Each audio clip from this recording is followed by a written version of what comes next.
తెలంగాణ ప్రజలందరూ కూడా నమస్కారం. ఈరోజు గ్రామ పంచాయతీ ఎన్నికల్లో మనం చూసినాం. సర్పంచులు ఎన్నికల్లో ఓట్లు వేస్తే పైసలు తీసుకున్నారు ఓటుకు. ఈరోజు ఎంతమంది అభ్యర్థులు పైసలు ఇస్తే అంతమంది దగ్గర తీసుకున్నారు. ఇక ఎవరిని చూసి ఎవరికి ఓటు వేయాలనుకున్న వాళ్ళకి వేసిండ్రు. నాకు ఓటు వేసినవా లేదా అని చెప్పేసి ఒట్టేపించి పైసలు మళ్ళీ వాపసు తీసుకున్నాడు సర్పంచ్ల కాడ. అబ్బాయి వాళ్ళకే పుణ్యానికి రాలేగా పైసలు, మీరు ఓటే నా పైసలు నాకు అని చెప్పి వాళ్ళు వాపసు గుంజుకుంటారు. ఆ వాపసు తీసుకునే క్రమంలో మొత్తం వీడియోలు బయటికి ఎంత సిగ్గుపోతా చెప్పండి. మీకు రాజ్యాంగము ఉచితంగా మీకు ఇచ్చిన ఓటును దీంతో మన ఊరు మారుద్దాం, మన వార్డు మారుద్దాం, మన సమాజం మారుద్దాం అని ఏదైతే ఓటు మీకు ఇచ్చిండ్రో ఆ ఓటు అమ్ముకున్నారనంటే అంతకుమించి దరిద్రం దౌర్భాగ్యం మీకు ఏమున్నది? ఇప్పుడు సేమ్ అదే కథ మళ్ళా మొదటికి వచ్చింది. మొన్న మున్సిపల్ ఎన్నికల్లో చాలా జాగాలల్లో మరి టిఫిన్ బాక్సులు, చీరలు అవి ఇవి తీసుకున్నారంట. ఓడిపోయిన వాళ్ళు మాయమాకీమని ఇంటికాడి లొల్లి పెట్టి మరి గుంజుకున్నారంట. అంటే ఈరోజు మీరు ఎవరికో ఓటు వేసినోడు వచ్చి కాపాడు, ఆ గెలిచిండి ఇంట్లో కూర్చున్నాడు. ఈరోజు మీరు టిఫిన్ డబ్బాలు ఇవి తీసుకుంటే మీ ఓటు అమ్ముకున్నారు. ఈరోజు మీరు దొంగలు అని చెప్పి ఈరోజు బజార్లో నిలబెట్టిండ్రు. ఓటర్లు ఎవరైతే ఓట్లు వేసిండ్రో పైసలు తీసుకొని ఓటు వేయలేదన్నారో నా టిఫిన్ డబ్బాలు నా గిఫ్ట్ బాక్స్ బాగా ఇవ్వమని చెప్పేసి ఈరోజు బాజాప్తా జరుగుతున్నట్టు పరిస్థితి. ఒకసారి వీడియో చూడండి.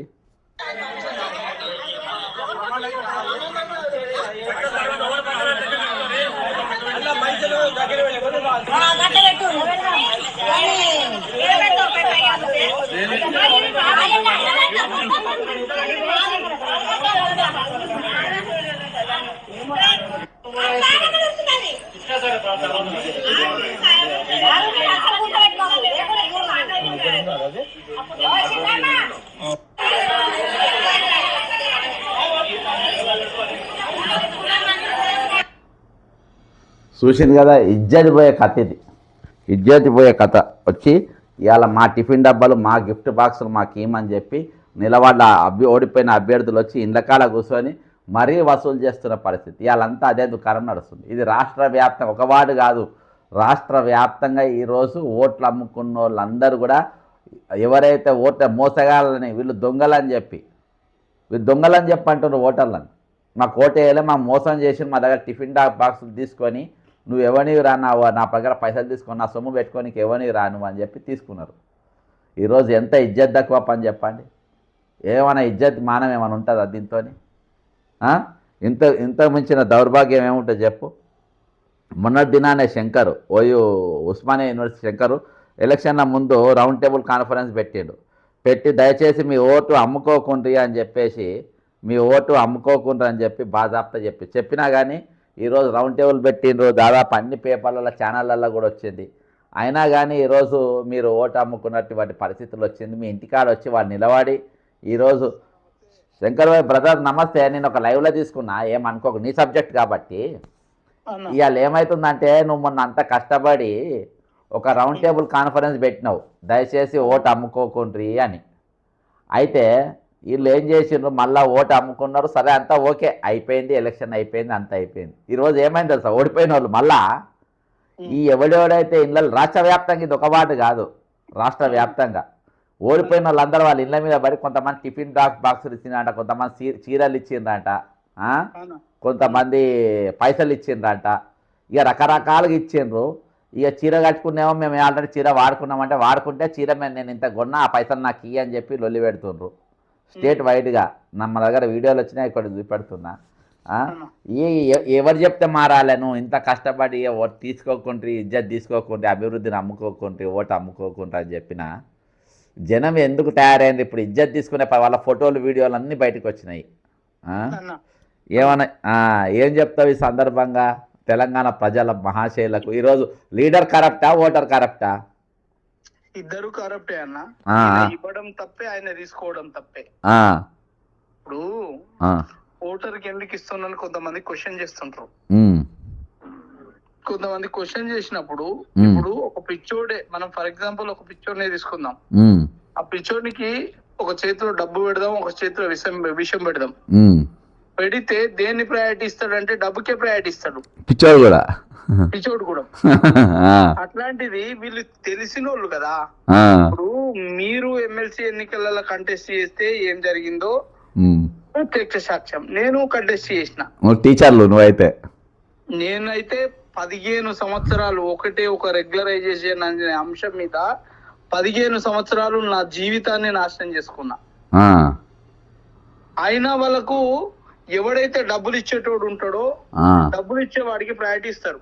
ఆ, ఇప్పుడు అటు ఇటు పోయి ఏమైందంటే మనలాంటి వాళ్ళము ఓటుకు నోటుని అమ్మద్దు. ఆ, ఇలా ప్రజాస్వామ్య వ్యవస్థలో ఓటు అనేది పారదర్శకంగా వెయ్యాలి, ఉమ్, అభివృద్ధి పనులు చేపించుకోవాలి ఉమ్, అని మనం ఎంత చెప్తుంటే మనల్నే ఆ దిశగా నువ్వు కూడా డబ్బులు ఇయ్యి, ఉమ్, నువ్వు కూడా ఓటుకోను, లేకపోతే కంటెస్ట్ చేయకు. అంతే. ఈ భారతదేశంలో రాదు ఆ పరిస్థితి. బ్రదర్ నార్త్ లో లేదు తెలుసా మళ్ళీ ఇది బ్రదర్. ఉత్తర భారతదేశంలో ఆ, ఇక్కడ ఒక వార్డు మెంబర్ ఖర్చు పెట్టే ఖర్చు ఉత్తర భారతదేశంలో ఒక ఎమ్మెల్యే పెడితే గెలుస్తాడు. కరెక్ట్ చెప్పినావు. దక్షిణ భారతదేశంలో సోకాల్డ్ లీడర్లు ఎంతైతే సంకలు కొట్టుకుంటారో డెవలప్మెంట్ అద్భుతంగా ఉంది, ఈ భారతదేశాన్ని మేమే ఉద్ధరిస్తున్నాం, చాదుతున్నాం అనే ఏ సోకాల్డ్ లీడర్లు ఉంటారో డెవలప్మెంట్ వాళ్ళు తిట్టి పంపించేస్తారు.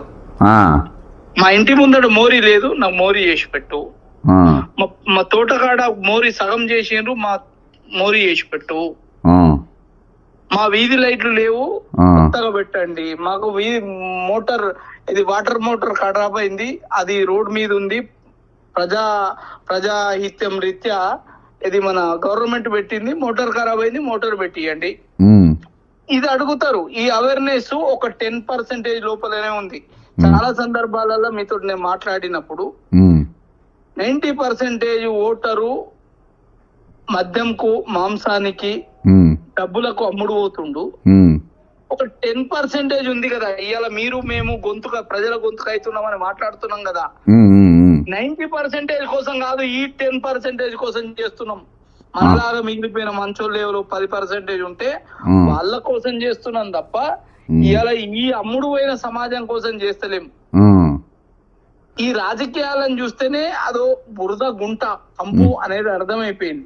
అందుకనే ఈ మధ్య కాలంలో మాట్లాడతలేం. చూసినరా,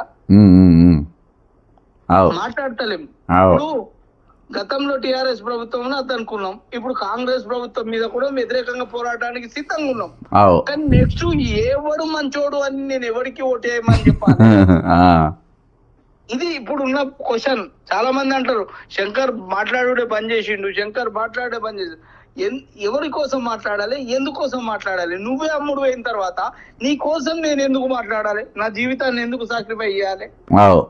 ఇవాళ నన్ను సమాజంలో ఉన్నతమైన స్థితిలో నువ్వు పోకుండా పెడితే కదా నీ కోసం నేను కొట్లాడేది. మరి నేను టీచర్లకైతే 1కి 10 సార్లు చెప్పినా, నేను మీరు ఇచ్చే నౌకరి ఇది, నేను మీకు సేవకుణ్ణి, నేను మీకు బాసుని కాదు, సేవకుణ్ణి. వారంలో 7 రోజులు ఉంటే 4 రోజులు నియోజకవర్గం తిరుగుతా అని చెప్పిన. అది వాళ్ళకు నచ్చది. వాళ్ళకి కావాల్సింది డబ్బులు, మందు, మాంసము, చెల్సాలు అంతే తప్ప ఇవన్నీ ఈ సమాజం టీచర్ ఓటర్లకు టీచర్లే అని చెప్తున్నా నేను. అదే నేను మళ్ళా కావాలని రిపీట్ చేస్తున్నా. టీచర్ ఓటర్లకు ఇవి కావాలి ఓటేయాలంటే. టీచర్ ఏ ముఖం పెట్టుకొని అడుగుతావు పని చేయమని? ఇక టీచర్ ఉంటదా? నీ ఆత్మ సాక్షి చెప్తుందా? ఒక్కసారి నీ గుండె మీద చేసుకొని ఒకసారి చెప్పగలుగుతావా? నాకు పని చేయమని అడగగలుగుతావా రాజకీయ నాయకుడిని? ఇప్పుడు ఒక పాయింట్ ఏం జరిగింది తెలుసా బ్రదర్? రిటైర్ అయినారు టీచర్లు, 7,500 మంది టీచర్లు రిటైర్ అయినరు. ఇప్పుడు టీచర్ ఎమ్మెల్సీలు ఒక్కరు కూడా మాట్లాడుతుండే వారు రిటైర్డ్ బెనిఫిట్స్ ఇవ్వాలని. అంటే మీరు నాకు పుణ్యానికి కొట్టేసి అన్నట్టు చేస్తుండ్రు వాళ్ళు. అసలు ఎవరన్నా అసలు ఎన్నికలలో కంటెస్ట్ చేసే వ్యక్తికి ఉండే క్వాలిటీస్ ఏమున్నాయి చెప్పండి. నేను అడుగుతున్నా, మల్కా కుమరయ్య అనే ఆయనను గెలిపించారు. ఆయనకు అసలు ఏం అవగాహన ఉంది టీచర్ల ఇష్యూ మీద? శ్రీపాల్ రెడ్డి అనే ఒక టీచర్ ని గెలిపించారు, ఏం అవగాహన ఉంది? ఇంకొకరు, సో నేను పేర్లు మొన్న రీసెంట్ గా ఎలక్షన్ జరిగింది కాబట్టి వాళ్ళ పేర్లు చెప్తున్నా. దీనిలో ఒక్కొక్కరికి ఏం అవగాహన ఉంది టీచర్ల మీద? ఇంకొకతను ఆయన అంజిరెడ్డి అనేటి ఆయన నిరుద్యోగుల తరపున గెలిచిండు. ఇవేందో ఇవాళ మనం ఓ టీవీ ఛానల్ పెట్టుకొని మాట్లాడతాడు తీర్మార్ వాళ్ళన్న, ఆయన కూడా అసలు నిన్ను గెలిపించింది ఎందుకు, నువ్వు మాట్లాడుతున్నది ఏంది, నువ్వు చేస్తున్నది ఏంది, కనీసం అవగాహన ఏమన్నా ఉందా? నిరుద్యోగులు, విద్యార్థులు, ఉద్యోగులు, ఈ 3 కేటగిరీ వాళ్ళు నోట్లేసి వాళ్ళ స్థానంలో కూర్చున్నది అనేది ఈనాటి ముఖ్యమంత్రి నుంచి వార్డు మెంబర్ వరకు తెలియదు. కనీస అవగాహన లేని వాళ్ళంతా లీడర్లు అవుతుండ్రు. ఇలా ఆకాశంలో సగం, భూమిలో సగం, నీటిలో సగం, ఇంకెక్కడనో సగం అని మహిళా రిజర్వేషన్లు తీసుకొస్తే మహిళలు ఇలా ఎన్నికైతే మహిళలు వర్క్ చేస్తలేరు. భర్తకు పక్కన చీటేసి భర్త వర్క్ చేస్తాడు, మహిళ వర్క్ చేయదు. ఆ పరిస్థితి దాపరిచ్చింది మన దక్షిణ భారతదేశంలో. నేనేమంటున్నా, నువ్వు ఎందుకు గెలిచినావో, ఏ ప్రయోజనాలకు గెలిచినావో ఆ ప్రయోజనాలు కాపాడని లేని మీకు ఎందుకు ఓట్లేయాలి? అందుకనే ఫ్రీ చేస్తలేరు. డబ్బులకు ఇజ్జత్ సిక్కుపోతుంది. నాకైతే మాకు ఈడ కరీంనగర్ ప్రాంతంలో కొన్ని అవి చేస్తుంటారు, షార్ట్ వీడియోస్ చేస్తుంటారు. రీసెంట్ గా స్థానిక సంస్థలు సర్పంచ్ల ఎన్నికలు, వార్డు మెంబర్ల ఎన్నికలు అయిపోయిన తర్వాత కొన్ని వీడియోలు చేసి ఇంటికి వచ్చి ఫ్రిడ్జ్లు, కుర్చీలు, చైర్లు, ఇప్పుడు ఇప్పుడు ప్రత్యక్షంగా చూస్తున్నాం. కొంతమంది ఇంటికి వచ్చి నేను చీర ఇచ్చేసాయి, డబ్బులు ఇచ్చేసాయి, ఇంకోటి ఇచ్చేసాయి ఏమైనా అడుగుతారు కదా. దానికంటే ముందు ఒక వీడియో చేసారు బ్రహ్మాండంగా. ఇప్పుడు అది జరుగుతుంది, వాస్తవంగా జరగాలి. అది తీసుకున్న ఇజ్జత్ పోవాలి, మామూలు ఇజ్జత్ కాదు పాపం, మొత్తం ఆడవాళ్ళని ఆదివారము పోవాలి. నేనేమంటున్నా, పోవాలి. సిగ్గు, లజ్జ, మానం ఉంటే తీసుకోవద్దు అంతే.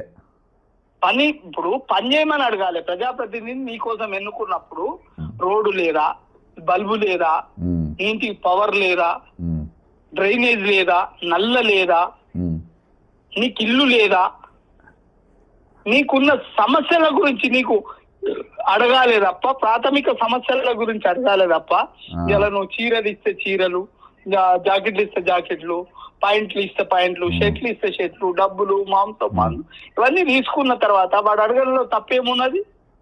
శంకరు, నేను గుజరాత్ ఇన్ఛార్జిగా పనిచేసిన, అక్కడ మన దగ్గర సిమెంట్ ఇండ్లు కూడా కావు, మట్టి ఇండ్లు, పైన గుడిసే. వాళ్ళు మీటింగ్కి వస్తారు, మీటింగ్ కూడా పైసలు తీసుకోరు, పెట్రోల్ పైసలు కూడా తీసుకోరు. వాళ్ళు ఛాయ్ తాగుతారు, పూహ అని ఒకటి తింటాడు, కరెక్ట్ గంట సేపు మీటింగ్లో కూర్చుంటాడు, తర్వాత పనికి వెళ్ళిపోవాలని చెప్తారు. గంట సేపట్ల మీరు ఏం మాట్లాడతారో మాట్లాడమంటారు. హైయెస్ట్ ఖర్చు నేను వ్యారాల పూనాబాయి గామిత్ అంటే ఆయన ఎమ్మెల్యే, ఆయన ఏమన్నాడు తెలుసా, జడ్సన్ బ్రదర్ ఈసారి నేను హైయెస్ట్ ఖర్చు పెట్టినా అన్నాడు.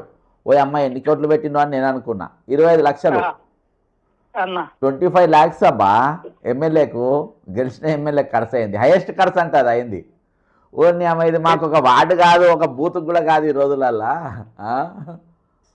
ఇంత చీపా అనుకుంటే వాళ్ళు తీసుకొని అమ్ముకోరు. గుజరాత్ వెనుకబడ్డ ప్రాంతాలు చెప్తున్నా నేను. మన దగ్గరనేమో పెద్ద పెద్ద ఇండ్లు ఉంటే టీచర్లు కూడా లంచాలు తీసుకునే కాడికి వచ్చారు ఓట్లకు.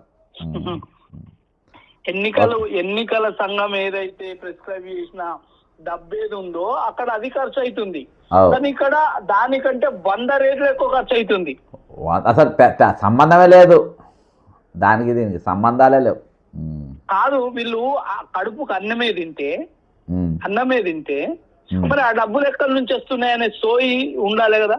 నువ్వు ఎక్కడికైనా దీన్ని అడిగిందంటే, ఇలా శంకర్ ఉస్మానియా శంకర్ అంటే ప్రజా ఉద్యమం, ప్రజల కోసం కొట్లాడేటోడు, ఎప్పుడు చేసేటోడు.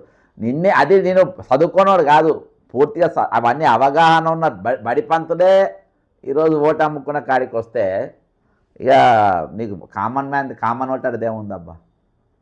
నేను ఆ ఎన్నిక తర్వాత ఒక మాట మాట్లాడిన, ఉమ్, ఏ ముఖం పెట్టుకొని మీరు పని చేయమని అడుగుతారు, పైసలు తిని మీరు ఓటు వేస్తే అంటే కొంతమంది కామెంట్లల్లా వీన్ని ఎవడు పోటీ చేయమన్నాడు, ఎందుకు పోటీ చేయమన్నారు, ఉమ్, పెండ పెడితే పెండ తింటావా, ఉమ్, కొంచెమైనా శరం ఉండాలి కదా. ఉమ్, సమాజానికి నాలుగు గోడల మధ్య ఏం నేర్పిస్తావు? ఎవరు నిలబడమని మరి ఇప్పుడు వీళ్ళ సమస్యలు ఇప్పుడు ఎవడు అడగాలి? ఎవడు అడుగుతుంది?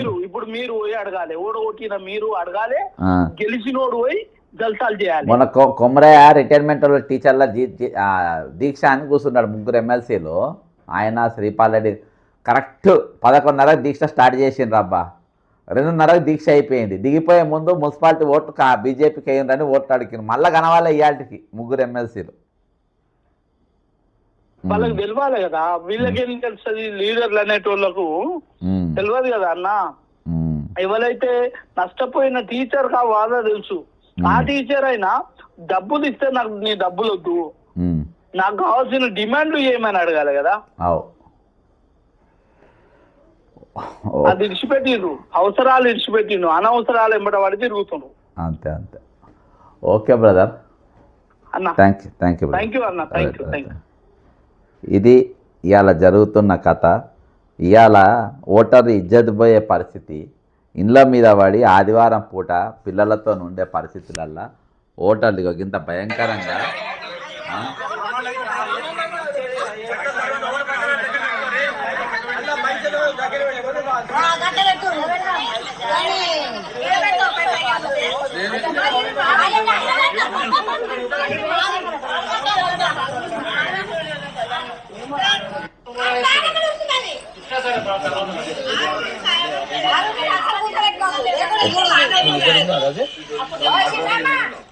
ఎట్లా చూడు, మొత్తం సిగ్గుపోతే ఇండ్ల మీద పడి మొత్తం పైసలు ఏవేవి ఉన్నాయి అన్నీ గుంజుకుని ఖర్చు అయితే అయినా కానీ బాధాప్తా ఈరోజు అభ్యర్థులు ఇండ్ల మీద పడి గుంజుకున్నట్టు పరిస్థితి. ఇది ఒక్క దగ్గర కాదు, రాష్ట్ర వ్యాప్తంగా కూడా ఇవాళ ఆదివారం పొద్దుగాలకెళ్ళి ఇది ఒక ఆపరేషన్ లెక్క నడుస్తూ ఉంది.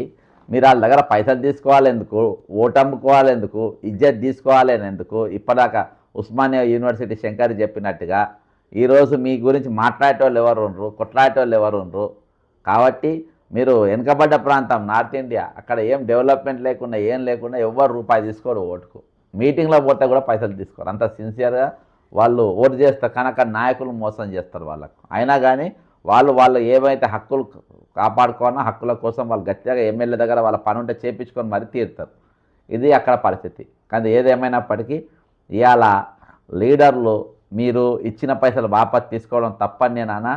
ఈరోజు తీసుకున్న వాళ్ళు మీరు ఏదైతే మీ ఓటు రాజ్యాంగం ఉచితంగా ఇచ్చిండ్రో అది కూడా ఈరోజు మీ బతికే అమ్ముకునే పరిస్థితి దిగజారిందనంటే ఈరోజు కుక్కర్ల కోసం ఒక దానికోసము ఇక మీరు ఎంత పెద్ద ఈరోజు అవి మీకు ఎంత విలువ ఉన్నది, మీ విలువ అంటే ఏందో ఇలా మీరు చూసుకోండి. ఇది ఖచ్చితంగా ఈ వీడియోను సాధ్యమైన షేర్ చేయండి, కామెంట్ చేయండి. ఓటు అమ్ముకోవడం తప్పు. ఓటు అమ్ముకోవడం వల్ల ఈరోజు ఓడిపోయినోడు వచ్చి నీ ఇంటి మీద పడి ఇజ్జత్ తీసే పరిస్థితి ఉంటుంది అనేది కనీసం వచ్చే ఓట్లను తెలుసుకొని ఈరోజు పైసలు లేకుండా మీ ఓటును మీరు నమ్మకంగా చేస్తే బాగుంటుంది. లేకుంటే ఇట్నే బజార్లలో మీ ఇజ్జత్ తీసుకునే పరిస్థితి వస్తుంది. జై తెలంగాణ, అమరవీరులకు జోహార్లు.